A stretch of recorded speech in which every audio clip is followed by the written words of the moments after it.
finally got him on the prostitution. Which is interesting. A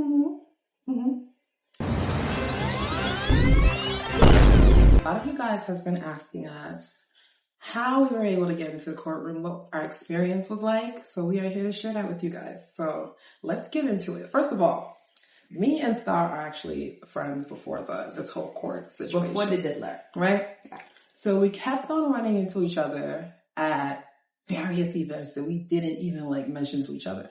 So by the third one, I'm like, girl, I think, is it crazy that I want to go to the Diddy trial?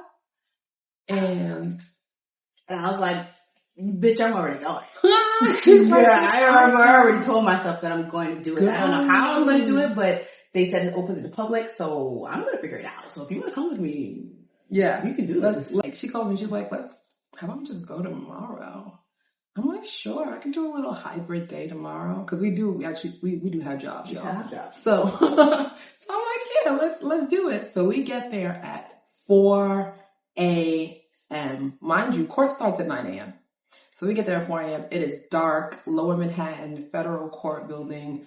We see on the line, explain how this line looks. The line is a little interesting. It was a line, maybe about 14 people, full of various faces. Yeah. We got crackheads, we got homeless, we got regular people. We really didn't know exactly how this was set up, what it meant, because they allowed 14 people from the public and 21 people from the press. Mm-hmm. So when we got there, I think we were number 15 on the actual line. So we were like, fuck, does that mean one of us is going to get in, the other one is not going to get in? Or maybe even both of us aren't going to get in. Both of us are going to get in. And we got here at 4 o'clock in the morning. And it's like, is someone else waiting and holding someone else's spot? So that's going to push me and you back, or...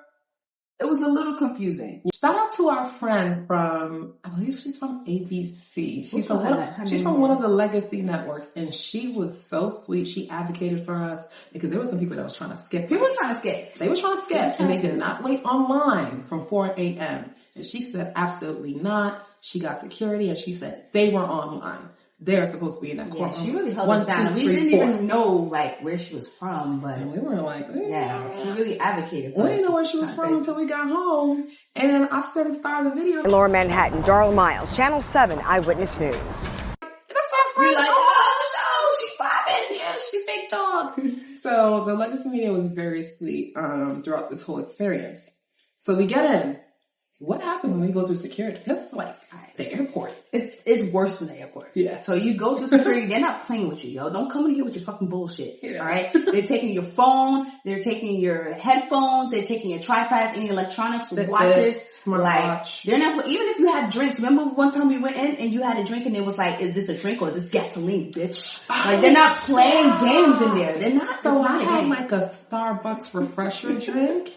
And then I'm about to go through because I'm like, I'm sure you can bring a drink. And he goes, oh no, wait, sip it first. So I'm like, sure, you want me to sip my drink that I've already been sipping? Sure. So I take a sip and then I walk through and he's like, oh, okay. Because now I know it's not gasoline. And I'm like, it was serious.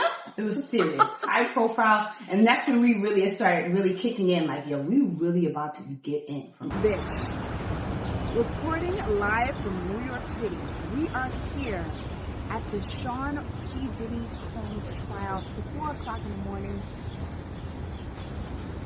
I'm about to go aside, motherfucker. I'm about to see P. Diddy grave. Then we go up in groups in the elevator. Get to, I think it was the 24th floor, maybe. We're lined up. We're lined up. Mm-hmm. Then they start escorting us in. They let us know right off the bat. Shut your fucking mouth. Don't say nothing. Don't shake no facial expressions. No nothing. Just sit there and be quiet. We're like, all right, we could do that. Mm-hmm, mm-hmm. And so why it was important that we were in the first row of the public was because we were sitting right behind the family, guys. It was Mama Combs. It was Christian. It was Justin. It was Quincy, the publicist, and Charlucci was Diddy's godbrother. Yeah. Literally so close that I can go like this and grab Mama Combs' wig off and be like, beauty supply store or human hair? Which one? Every day was different. before the court even starts, right? I got my notepad. I'm trying to get my pen, and I'm like, I'm all up in a notepad because that's how you take notes. There's no recording devices allowed, so it's straight old school reporting, pen and paper, right? So the notepad starts like, I'm like, girl, what? I look up, we see Sean Puffy P. Diddy brother Love Combs, and I could not believe my eyes. Y'all, Diddy is gray. Gray, bro. He's gray. That's why he was not even gray. He's white. He looked like a black Santa Claus. Straight polar bear. Like, not a hint of Just for Men. Not a dab of Beijing. Nothing. Oriental black. If you know, you know. Yeah. It was so crazy. And I've never met Diddy before. Have you met him before? I have met him before. I've never met him before. So just for the first time ever seeing him, it being in this particular situation where I'm sitting in on his court case. But like even in crazy. this scenario, like I met him in passing at some industry event or whatever. But this is a different scenario, and it's a more intimate scenario. The courtroom isn't big, y'all. It is not big at all. Like if I wanted to take maybe 6 steps, I could probably touch Diddy. Yeah. If just a few feet away. Yeah. He was there. So he comes in and he's like this to the family. And right off the bat, like the first thing before they bring the juror out, they go through like, you know, little issues that he may be having in jail or whatever like that. So his lawyers was like, listen, he doesn't have enough minutes on his phone. Like he needs more minutes. We can't get in contact with him sometimes. And I'm like, yo, Puffy's fighting for minutes? Like this is crazy. Like I can't believe I'm minutes. He's fighting for minutes. Mr. Making the Band himself is fighting for minutes. Mr. Mobile is on some Boost Mobile. I need more minutes. I need a refill. Wow. That's crazy. Crazy. My name is Star, and this is day 14 of the Diddy trial in a New York Minute. And Mia took the stand. She always comes out the same way, hiding her face like, look at me. So we see you. We see you. Mia took the stand after that. She came in and she was saying some things. She was like, how he threw a computer at her head. Oh yeah. Puffy be doing everything else people he head. SA'd her. She got fired. All types of things. Yeah. It was a lot. Yeah. It was a lot for us just walking in and we're just like, wow, okay, this is a lot going on. Yeah, and they're showing the photos too. So what you guys don't get to see is number one, the exhibits. So that's all the photos, the videos, the voice notes, all that stuff we are seeing, we are hearing. It is on a screen for us, including the jury, to view. I'm Etsy Rowe, and this is the Diddy Docket Rapid Rundown. Let's get into it. Am I in the courtroom? Yes. You jealous? Is Diddy still paying Jane's rent today? Yo, the whole courtroom gagged. Absolutely. So, lunch break. During lunch, it's a little bit too much to actually leave the building because you're going to have to go to security. So they have a cafeteria, which is like a really small little... It's tiny, guys. Yeah. And so we go in, we see the family. What? The entire family. Yo. Getting donuts, Cheetos, coffee. Quincy is behind me. I think, who was behind you? Christian? Justin was in front of me because I was looking like through the back of his hair and I was like, oh my God, he's losing a little hair in the back. And I think Quincy was behind you. Yes. Because Quincy was behind you and you were like, oh my God, y'all know how fun Quincy is. I'm gonna tell you that. But, it's crazy. But here's how equalized we are in this setting, is that everybody is online waiting to get rung up for some Cheetos or some gum or coffee or whatever. They're all in the same line. And we end up sitting right next to them in the cafeteria, of course, because we're messy. Why the fuck not? Why would we sit there? We sit right there. The fuck? So we end up sitting right next to them, and we're like, girl, oh my God, this is crazy. And they were just chilling, honestly. Yeah. Like, it was just... You can tell they were very accustomed to this. They've been doing this every day, and this is just the life that they have right now. So, I mean, from there, we went back into the court. Court will continue until like maybe 4 o'clock, and then you'd be dismissed, and then everyone will leave together. So we end up bumping into them again. It's like we will constantly keep bumping into individuals again. So what happens when we leave the courtroom, right? Mind you, it was some time. We had actually went to use the restroom and then we came out and then we were like, damn, I think we missed the family coming out. Because at the end, after where you see that big crowd, we're going to insert clips and photos and videos and everything, right? You're going to see a big crowd outside of the courtroom waiting for the family. We're thinking we missed the family. Mind you, we don't know. This is our first day. Who knows? Guess what? We're waiting for the elevator and it comes down. And who is in the elevator as it opens? The entire family. The entire family. And they were talking until the elevator opened and it was like complete silence. Dead silence. Not another word. So we step into the elevator and I think this was the longest elevator ride of my life. It had to be. We're like this. Like in front of family. And I think I may have bumped like Christian or Justin. Like by mistake. And it was like, oh no, it's close. Like, oh my God, I'm sorry. And we're just like, hey. And now we just looking at each other like, this is crazy. What are we doing here? This is wild.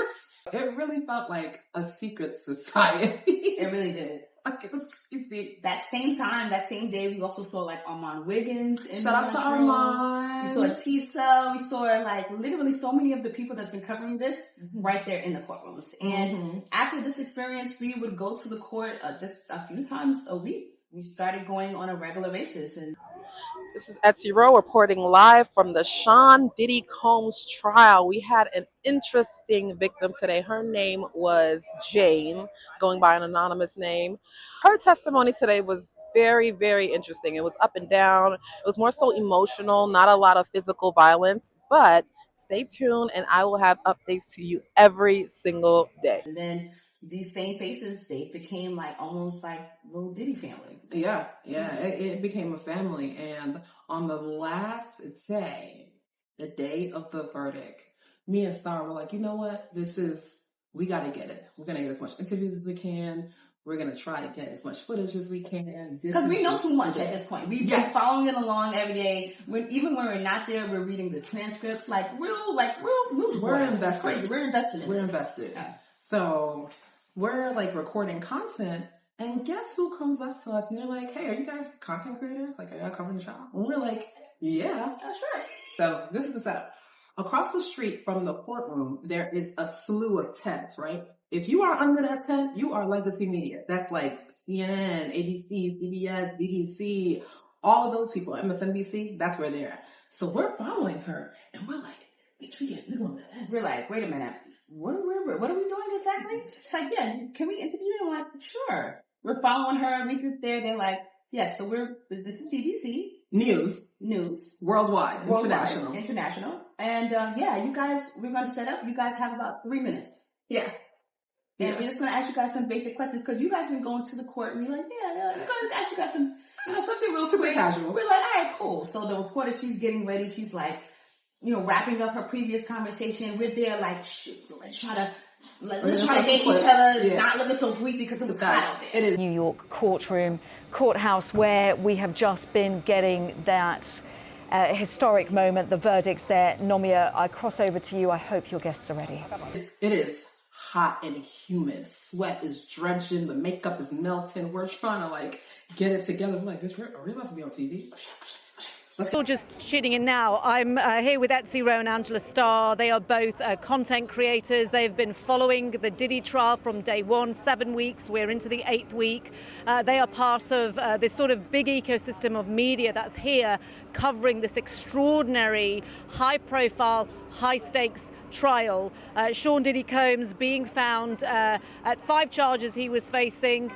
He has been found not guilty on 2 of those charges. So she starts asking us the questions. The element that I want to get into this is race. So there were suggestions, and I saw this when I covered the R. Kelly trial, and actually in that example, RICO was successfully used against him. There were suggestions that as a black man, there was this attempt to take him down. I wonder how much you can speak about that. Like, what is your view on that particular sort of accusation, I guess, he was making, and that the women were just out for a payday as well? I think we're all aware of the injustices that happen within the legal system regarding Black people and how we are charged easily, how we usually get more time, and things of that nature. However, I do think that just because you are Black doesn't mean that you should be able to get away with a crime. Yeah. I mean, like I said, R. Kelly actually mentioned that too in his defense, but yeah. I think is this what you would agree with as well, Angela? Yeah, R. Kelly needs to be in jail forever, under the jail, honestly, in my opinion. He's in jail for a long time. Yeah, in my opinion, I feel like it's a bit different. In R. Kelly's situation, I didn't feel like it was taking a Black man down. I felt like it was taking a pedophile down, and they need to be down. In Diddy's case, I do feel like a lot of people do believe that they're taking another powerful Black man down, because in reality, a lot of people in the industry are doing the same thing and worse. But that does, like she said, it doesn't justify the crime. The crime is the crime, and if you commit the crime, you need to do the time. It's going and it's going and it's going. And it didn't occur to me that, number one, it was past 30 minutes. Right. It was actually about 20 minutes, guys. About 20 minutes. Being on.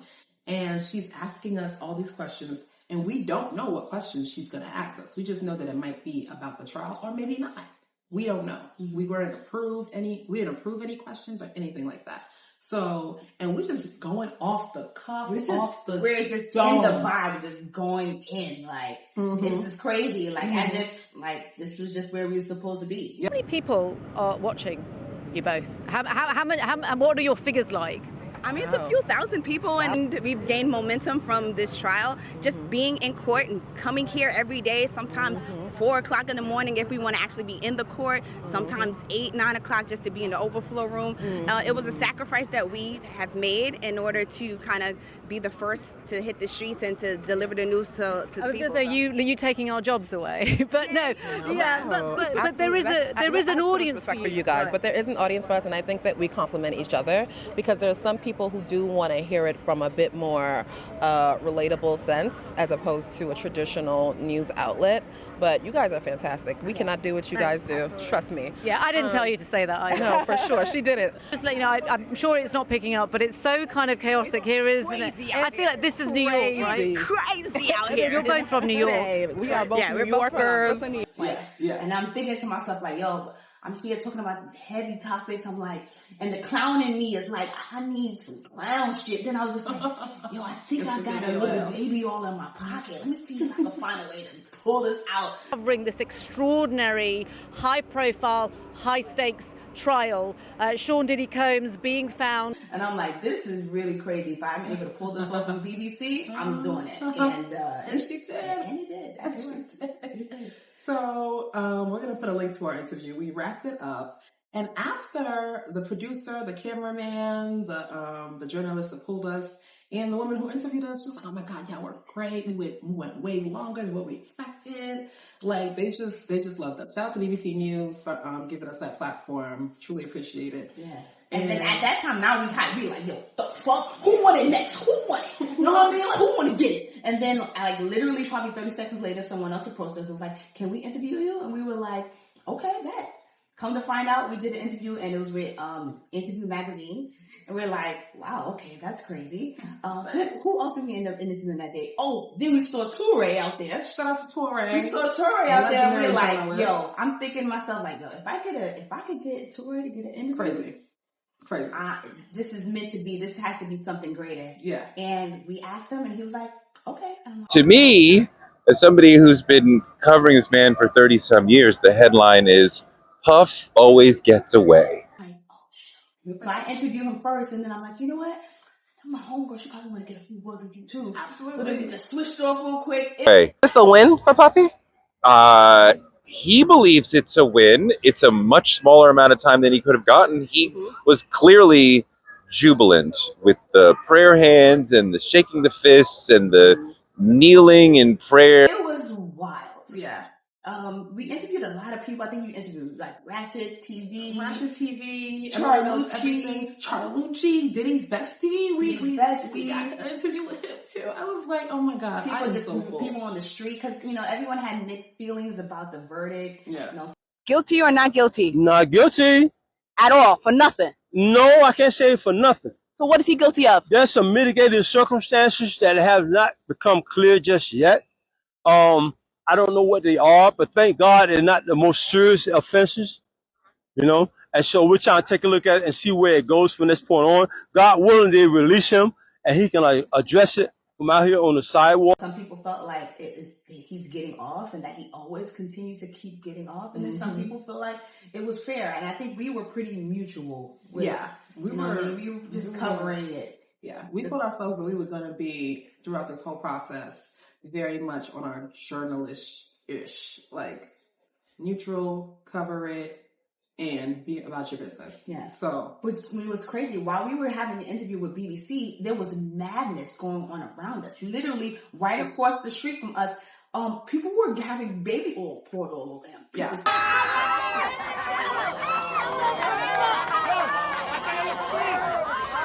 They were wearing wild t-shirts. Frico is not a Rico. Frico's not a Rico. Get the shirt. What did you think about the verdict of the trial? Listen, if the glove don't fit, you must acquit. Being a Frico is not a motherfucking Rico. That's what I'm saying. You know what I mean? The federal government wasted taxpayers' money on this bullshit, okay? I was waiting for the hardcore facts. Where the Mary J. Blige freak-off tapes? I thought they was going to get that. Where the bodies at? Why they didn't bring Q from Day 26 up on the stand? That nigga be crying for no reason. We still don't know what happened to him. These shirts are made by Charlucci.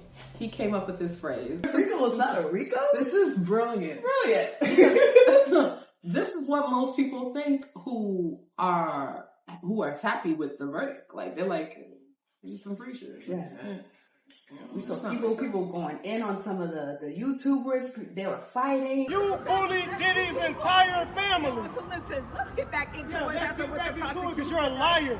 And then we end up going back inside to see if they were going to approve him being released that day. Because everyone was waiting around because there was a good chance that he can be released the same day, which is kind of crazy. It's like, being released the same day, like, who does that? It's like, even when you're convicted of a felony, that's insane. Like, I was like, wait, what? But it looked like it because this day in particular had barricades all over the place, right? We actually had to walk, once you walk out of the courtroom, you have to walk down the block and then across the street, almost similar to how it'd be like if it was a parade or something like that. It was never like that before. You could just walk. It was looking like the Labor Day parade, but it wasn't. It was just crazy. So we were like, yo, is he about to get released today? Maybe the prosecution said absolutely not. This man is too violent. They said, get your ass in my cell. So his hearing date is October 3rd, 10 a.m. For now. And yeah. So while we went back inside to see if they were going to allow him to come out, we're waiting to hear what the judge is going to say. We're sitting right in front of us is Lauren LaRosa, Armand Wiggins, and Lovely T. Shout out to Lovely T. I got an interview with her Lovely T. And it's like we have become like we're in this community. Now. We're in this world now. Yeah. We're in it now. It's such a historical experience. It was an historical experience. It was humbling. Yeah. I was so full of all of it was way, way more positive than what I thought. Yeah. Shout out to Legacy Media, who was very, very sweet, who advocated for us, who gave us interviews. Shout out to the content creators who gave us the inside scoop. A lot of them that were online let us know what the process was. And shout out to us, bro. Shout out to us. This was a real sacrifice. Yeah. We still have jobs and we sacrificed, and we were coming there every single week and coming early so that we can be actually in the courtroom. And for our followers, we were giving them live, up-to-date, status of what was going on. And this was like a new journey for both of us, but it felt right. Yeah. And it just felt like this was just a opening door to something bigger. So I don't know what it is, but it's like we're both in entertainment, we're both singers, actress, models, she's a comedian, all that stuff. So it's like, damn, like journalist? Question mark? Journalist? Question mark? Maybe. And that just goes to show, like, if you have a heart desire for something, or if you just do it. You just want to branch out and try something, just do it. You've got absolutely nothing to lose. How the fuck we end up on BBC for like 20 minutes, y'all? You have to look it up and find it. We both did interviews with the ABC anchors. How you doing an interview with your icon? Or with icons and legendary Torres, and like, it was wild. Yeah. The anchors are like, oh, hey girl, how are you? I'm like, hey girl, how you doing? Lunch? was so crazy. But we want to give you guys like a wrap up at least so you can understand this journey with us and then kind of follow us along on what's next. Yeah. You know, make sure you follow us. What is your Instagram, your At YouTube? Etsyroe on all platforms, ETSYROE. And then follow me at A Star's Mentality and the Angie Star Show. And like, yeah, we're doing it. Like, show us some love. We're out here. We're out just here. 2 young individuals trying to make it, and we're just doing our best. Yeah. We're just girls. Yeah, and we killing it. I don't care. This is a grand experience, and I'm loving it. I think it brought us closer together as friends. Oh, for sure. And remember that one time we was like, yo, we can't just be talking about these stuff all the time. We went to the club. We went to the club, and we're in the club, and you're like, so when Mia said he threw the computer at her head, do you remember when Cassie said that he threw a skillet at her? That is so crazy. She had 1, 2 in her mouth at the same time. He's a monster. It was crazy. Like, wow. But such an experience. Had so much fun. And yeah, listen, we are officially journalists. Call us to come report your next story. Absolutely. And just we're open for business. And yeah. Thank y'all for y'all support. Thank you for your support on our journey. Yeah. And yeah. See you soon.